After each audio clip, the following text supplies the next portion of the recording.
Board of India Tuhin Debnath মহাশয়, ওনাকে আমন্ত্রণ করছি মঞ্চে এসে আসন।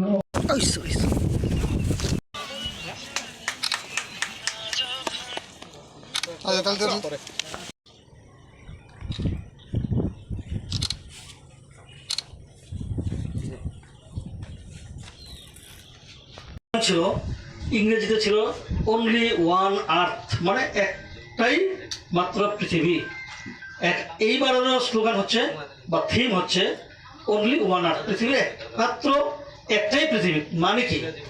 মানে হচ্ছে যে আমাদের বাঁচার জন্য যদি আমাদের এই পরিবেশটাকে অযোগ্য করে, পৃথিবীটাকে অযোগ্য করা হয়, সেক্ষেত্রে আমাদের আর থাকার জায়গা নেই। মাত্র একটাই পৃথিবী আছে, সেই পৃথিবীকে আমরা রক্ষা করতে লাগবে।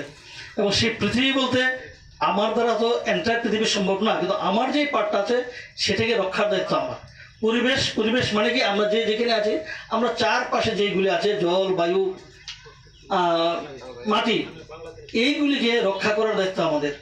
এবং যদি সেটা যদি নির্মল থাকে, ভালো থাকে, সেক্ষেত্রে আমরা সুস্থ পরিবেশ, সুস্থভাবে থাকতে হবে। দেখুন এখানে যে এনভায়রনমেন্টটা আমরা যে পাচ্ছি, আপনি যে আগরতলা শহরে যে আজকে আলোচনা হচ্ছিল যে সবচেয়ে বেশি পলিউটেড এয়ার কোথায় আছে, দিল্লিতে ছিল। ওইখানে মারাত্মক প্রবলেম, স্কুল কলেজ বন্ধ ছিল। তো বলছে যে ত্রিপুরা হচ্ছে বেস্ট প্লেস যেখানে নাকি ভালো শুদ্ধ বায়ু পাওয়া যায়। কিন্তু আজকে এটা বলছিল, আলোচনা হচ্ছিল যে না, ত্রিপুরা বলতে মেনলি আগরতলা, সেখানেও পলিউশন লেভেল ইজ হাই। কারণ কি, সেখানে প্রচুর পরিমাণ গাড়ি আছে, গাড়ি চলছে। এখন দেখেন আপনি যদি কোনো বাজারে যান, চলা যাবে না, কারণ কি নাম্বার অফ মোটর সাইকেল চারদিকে থাকে। তো ভেহিকেলের সঙ্গে এত বেড়েছে, যার ফলে পলিউশন অনেক বেশি। তো যাই হোক, তো সেই জিনিসটা এখানে কিন্তু সেই জিনিসটা নাই। কি জন্য নাই? চারদিকে আপনার সবুজ বনানী। তো এই যে পলিউশনকে বা আমাদের পরিবেশকে সুন্দর ঠিকভাবে রাখার জন্য রেসপন্সিবল হচ্ছে কে? গাছ। আপনারা ফিল করছেন যেমন আপনাদের লাইভলিহুডের জন্য, খাওয়ার জন্য আপনি গাছের থেকে কিন্তু খাচ্ছেন না, গাছকে পরিচর্যা করছেন, প্রোডাকশন হচ্ছে, সুতরাং আপনার ফ্যামিলি চলছে। কি গাছ? ট্রি গাছ। সিমিলারলি নাম্বার অফ প্ল্যান্টস আছে যার থেকে আমরা এখানে সেটা ফিল করি না। পাহাড়ে যারা আমরা জনজাতি আছি, তারা কোথা থেকে জীবন ধারণ করে? পয়সা দিয়ে কাজ করার জায়গায় নাই, তো সেখানে টোটালি ডিপেন্ড অন ফরেস্ট। তো সেই ফরেস্টটাকে যদি আমরা রক্ষা করে না রাখতে পারি, সেই ক্ষেত্রে আমাদের survival will be at risk.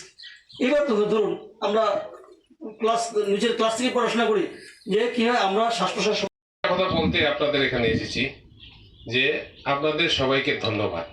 কিসের জন্য ধন্যবাদ? এই পরিবেশটাকে রক্ষা করার জন্য।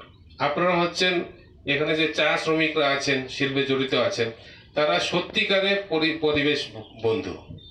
আপনারা রক্ষা করছেন পরিবেশটাকে। আমি তার একটা এক্সাম্পল হিসেবে বলতে চাই। আমি আগরতলা শহরে বাড়ি। আমার বাড়িতে এখন আমি এখানে কোয়ার্টারে থাকি। বাড়িতে যখন থাকি আমি, তখন আমার এসিতে থাকতে ভালো লাগে, কারণ ওখানে ঠান্ডা থাকে। এখানে যখন আমি থাকি, তখন আমার কি হচ্ছে, এখানে আমার এসির দরকার হয় না। আপনারা এই চা বাগানের জন্য এখানে যে এই গাছগুলিকে আপনারা রক্ষা করে রেখেছেন, তার জন্য এখানের পরিবেশটা এরকম, এই জায়গাতে এসির দরকার হয় না। এবং আমরা বাংলাতে একটা কবিতা আছে, ওরা পাখির ডাকে ঘুমিয়ে পড়ে, পাখির ডাকে জাগে। এটা শুনেছেন বোধহয় আপনারা।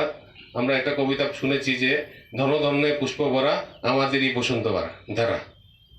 এই অনুযায়ী আমি নিজে প্র্যাকটিক্যালি বলতে পারি, আমি এখানে যখন আমি থাকি, তখন ঘুম থেকে আমার উঠতে অ্যালার্ম লাগে না, পাখি আমাকে ডাকে।